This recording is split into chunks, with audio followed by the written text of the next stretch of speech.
I would like to hand over to our first speaker, Blazej Zawadzki. Do we have Blazej here? Thank you. And he's going to be talking about how to offer high-quality player support and great data practices. So round of applause for our first speaker of the day.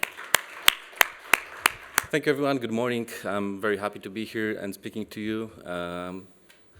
I see there's still some people flowing in, picking up their badges, so I hope we can get it started already. So I want to talk to you today about how we build player support teams, share some best practices from my past life. As a quick intro, right now I'm working with TransPerfect for the gaming division. I'm the heading of the division, but I've been working with different types of services for game companies for the past 16 years. So I want to share some of my practices and... Okay. First, before we start, do you know what's special about today? Do you know what day is today? We have a holiday here. So actually today is a Community Manager Appreciation Day, so big shout out to all community managers out there. Okay, so what is actually player support? Player support is sometimes confused with customer support. They're to some extent the same, but they're very different at the same time. And the difference here is that you need a very special and unique talent for your player support. Everyone understands what Netflix is, everyone understands what using a cellular phone is, but you need to make sure that you're not having the same people that are, let's say, supporting banks or cars or cell phones companies that work also on the gaming. You need to make sure that you have the same game-dedicated enthusiasts working on supporting your game as yourselves. You want to make sure that the true gamer that is working on your game is making sure that they convey the same message that you're trying to give to your player base. You need to make sure that it will guarantee the engagement of how issues are handled and ensures that players will feel appreciated and understood. It will also ensure that you're getting players that understand the unique requirements and unique specifics of the unique locale they're playing in. Because players in Germany are different than players in the UK, and players in the UK are different than players in France. So you want to make sure that you're getting the right kind of mindset and the right kind of people that would understand that and will be able to talk to your players. There's also establishes a very strong engagement that is helping you to build this long-lasting community. You want to make sure that people will stay loyal to you, they will follow the same principles for your instant player base for you, and that community team can grow together with your game as it's growing. Every game is different. You need to make sure that you combine the expertise and technology to produce a comprehensive solution per the game. You want to make sure that the team you're building to support your unique title is tailored and custom prepared for this particular game.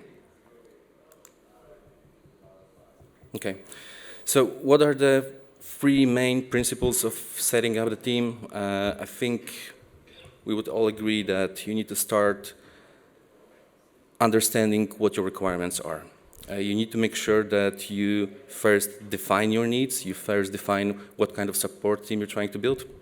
And something that is very important but is very often forgotten, make sure you prepare a right documentation at the very, very start. If you don't start with a very solid documentation in the very beginning, it'll be very difficult later to align your setup as you carry on. Of course, it will evolve because the game is evolving, the player base is evolving, the game is growing, and you need to make sure that you still continue to update that, but you need to start with a strong foundation of having a good documentation for your player support teams. And once the team is already fully online and onboarded, make sure you run regular check-ins, regular audits, how you're performing, how the team is set up, are there any tweaks you need to make to the team. Why? Because if you build a solid foundation, it will guarantee that the system you're building is foolproof and it can be adjusted and tailored automatically as you're progressing. From here, you need to make sure you work closely with your team on reporting KPIs, macros, protocols, and everything else that needs to be set up for your community and how it's progressing. You also need to think very thoroughly about what kind of CRM you're going to use and how to fine-tune it, because there are so many options for CRM to be used, but you need to make sure that you pick the right one for you, and you set it up in a way that will allow you to squeeze every single pieces of data that you're looking for. Because with that, it means that you can monitor and react to any changes and any challenges that you're seeing within your community. Over the time, it will be able for you to address either small, very minor, or very big cracks in the system. So, staffing solution. When it comes to how do you staff, you need to remember about something that I'm seeing is being neglected very often. So we're in the 21st century. Your players, your player base are global. You need to make sure that you have a global recruitment team. You need to have a global setup that is supporting your player base. That's because you need to make sure you first need to have the right kind of headcount. You need to have the right kind of setup for all the languages you're trying to support, all the regions you're trying to support. And also, if you're trying to talk to the community that is in a very exotic place, in a very exotic language for you, but there may be a huge community out there, you need to make sure that you have a team that is set up for understanding that team. You need to have a team that is set up to be able to respond in real time when their players are online and when they need that kind of support. With that global kind of setup, you're also going to be able to watch your budgets real closely and make sure you find the right solution. Because the typical mistake is that companies tend to build the player support teams in one location. That would be working 24/7, so people working on night shifts. That also means that there's some cost impact, because if you're having people working night shifts, you need to pay them a little more, of course, but at the same time, it leads to overburn very, very quickly. If you're thinking about building your support team across 3 regions, so Asia, Europe, and Americas, it means that you have people working during their day shifts. They don't burn out. They have their batteries fully charged all the time. And at the same time, you control the cost better. You don't need to worry about all those people working in graveyard shifts. Also, with that solid framework of staffing, you're going to be able to react better to how your game is changing, how your community is changing. If you want to scale up, it's easier to do it if you have your team distributed across multiple locations. With one location, it's always slightly more challenging. Of course, it's more robust if you have the entire team in one location, but at the same time, it's going to be pretty challenging if you want to scale up when your game is starting to explode.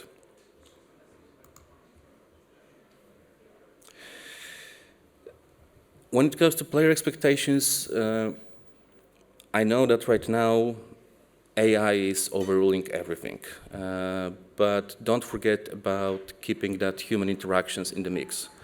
Make sure that with the rise of AI and chatbots and all the systems that can support you handling your community in automatic way, you don't forget about this human touch. Players seek for human empathy. They seek human interactions. They seek the human touch. Make sure that what they're getting from you is a good support, that they will be able to come back to their friends and say, okay, I got a really good support because there was a human talking to me. It wasn't just automated chatbot that is using some macros that weren't so much relevant for me. Of course, use a mix. Don't rely only on human, don't rely only on the chatbots. Make sure you have a proper, robust mix. You need to make sure you're offering player-oriented support solutions, that you require human width, and you should never stop with the journey of a player.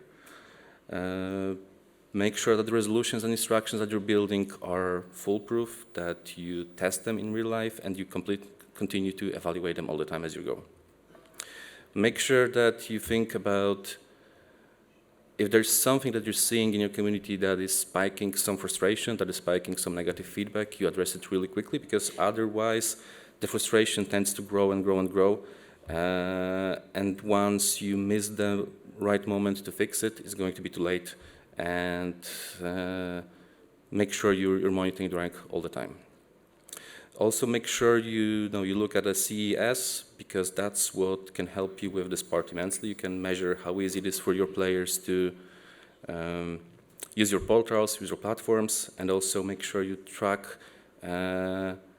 all the metrics that are related to that and review them in real time. Make sure you look at that so that your player experience does not derail very quickly.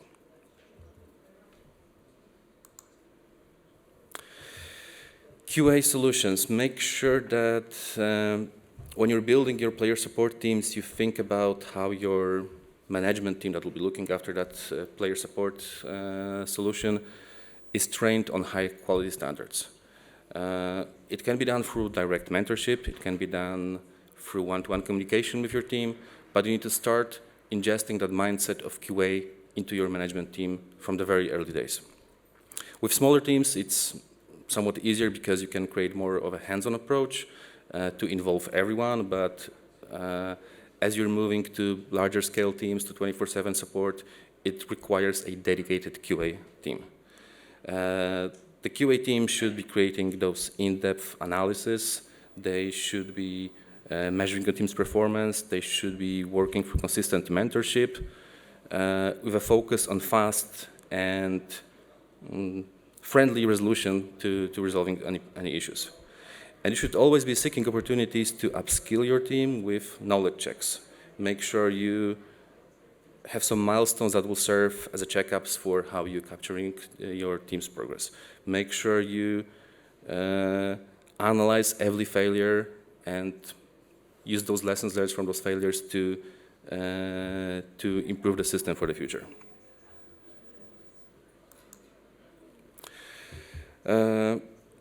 Data. Of course, data is the heart of every support program. You need to make sure that you're tracking the data in detail. You're tracking everything humanly possible. There's no such thing as useless data. There's only data that you're not able to analyze or use today.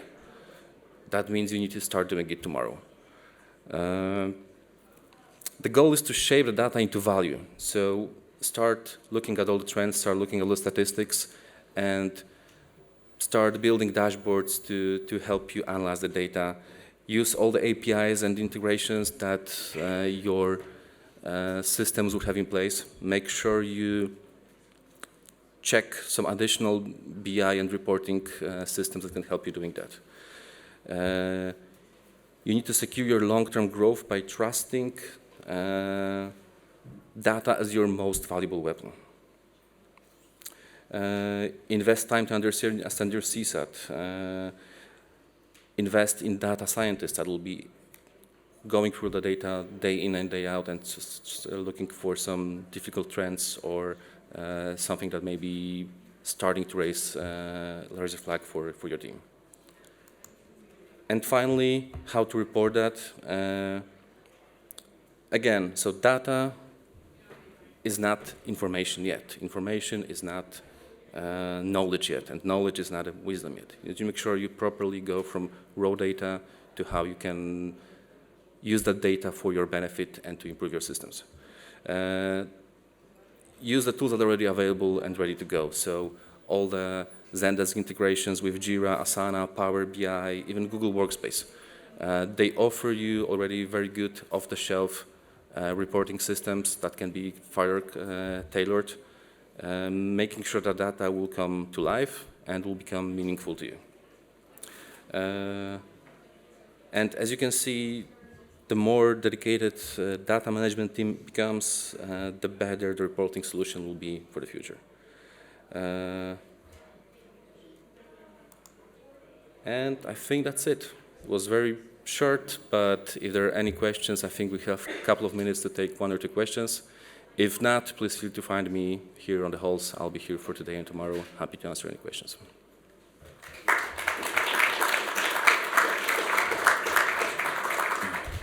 Does anyone have any questions? Oh, there's a question down the front here. I think you have a mic, which would be handy for the recording of the session. Thanks, Blazej. When a company is deciding about whether to insource or outsource Like, what are the different things they're considering, and maybe what are the benefits of outsourcing? So the typical approach is to start with in-house at first, because you still don't know how big your community is going to become, you don't know how well your game is going to perform. But over time, if you're still trying to do it in-house, you need to make sure that you remember about what's going to happen tomorrow or day after tomorrow if your game explodes. What happens if you need agents for 40 different languages that you want to cover across 3 time zones? Are you going to be able to do it still in-house? Because a lot of game studios think that they can do it better in-house because they know their product better. That's obviously true. But the very moment you're starting to feel about scale, about growing, and about achieving flexible solutions, being able to ramp up and down as you go, that's when outsourcing comes into play.